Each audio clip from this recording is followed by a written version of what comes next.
Welcome, campers, to another fun-filled and educational segment of Scouting at Home. It's Stammet here. I'm in the Gaga pits all by myself at Camp Friedlander. So enough people enjoyed the segment that we did on the invasive tree species, the Bradford or the Callery pear, that folks have asked for other invasives that they can spot in their backyard or in their neighborhoods or communities or parks if the parks are open and you have access.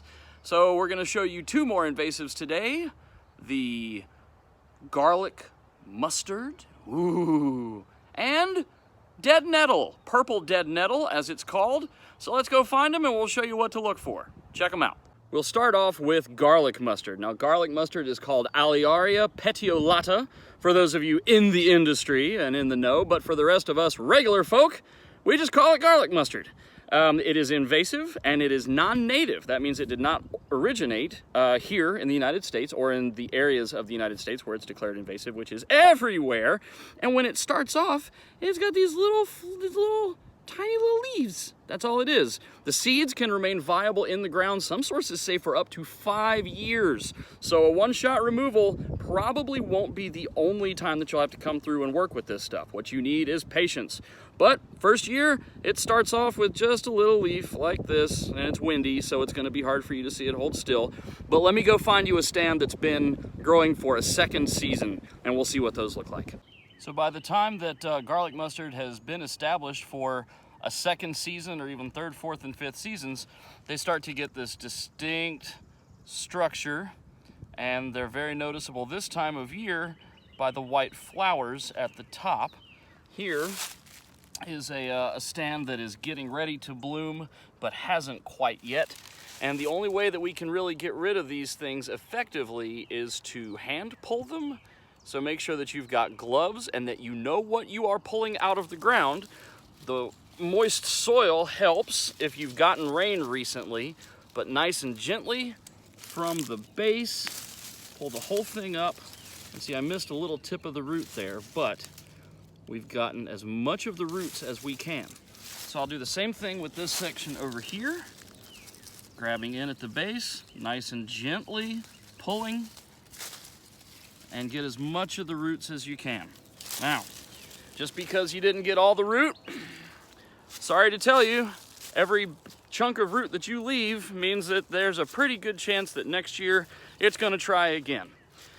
Once the plants have started flowering, like this guy, we have to take them, or gal I suppose, we have to take them and put them in a bag and then throw the bag away. You can't just chuck it off and leave it in the weeds because there's enough moisture and nutrients left inside the plant itself that frequently it can keep pushing those flowers through all the way to being able to produce viable seed. So here in just a second we'll show you a big stand because this garlic mustard can really take over an entire under canopy because it's so shade resistant. And that's a shame because, as we've said already, a lot of these invasive species crowd out the natives, and we don't want that. So let's go find a big chunk. Ah, beautiful Lake Marge. Such a nice day. And yet, a mere stone's throw from such scenic wonder. Oh no! Garlic mustard! Woo! Garlic mustard! My lord! Garlic! Garlic! Garlic! It's everywhere! What will we do? Ah! I'm just kidding. You don't have to panic.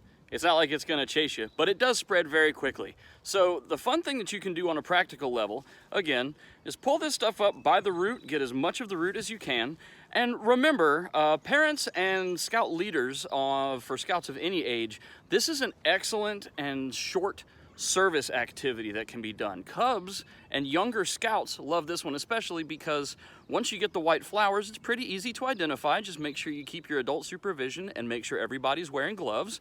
And you can have the youth challenge by age group, by rank, by patrol, or just one-on-one, pair off with a parent and see who can pull up the most. Because if you find one plant, you're probably going to find lots and lots and lots. So it's just a fun thing that you can consider. This is one of the work and service projects that we assign more frequently to cubs when they come out to camp with us at Camps Friedlander or Cub World during the spring season. So when you come back out for spring of 2021, make sure and ask. We'll be happy to show you where some stands are and get your help in trying to pull this prolific, invasive, non-native plant species from our grounds so that the native flowers can grow big and happy and strong and pretty. Hope you learned something from this one. And while we're at it, let's learn about another invasive plant that you'll probably be able to find in your own backyards or in your local communities. Yes, that's right. These guys. Here, or here, or here. All of these. These are called dead nettle, specifically purple or red dead nettle. And the bees love them. The bees love these things. See, they get all of the good pollen from this stuff. Wish my hand would stop shaking so much. There you go. Yeah, this stuff is just wonderful for the bees. So I usually don't take it out. You certainly can. It certainly invades all kinds of areas. But yeah, that's a thing. Moreover, you can even eat it. Can you eat it? Yes. Should you eat it? Ask your parents. How about that?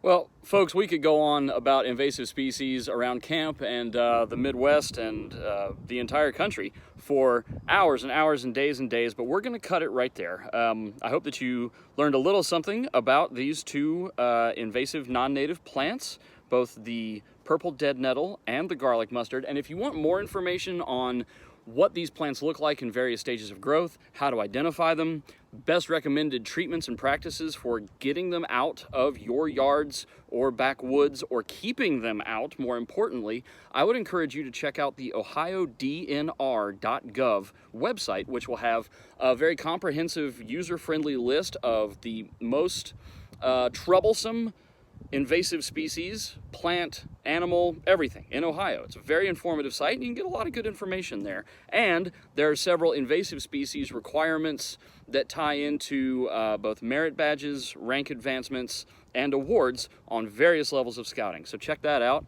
Hope that you enjoy it. Everybody stay safe, wash your hands, and we'll see you for the next exciting installment of Scouting at Home.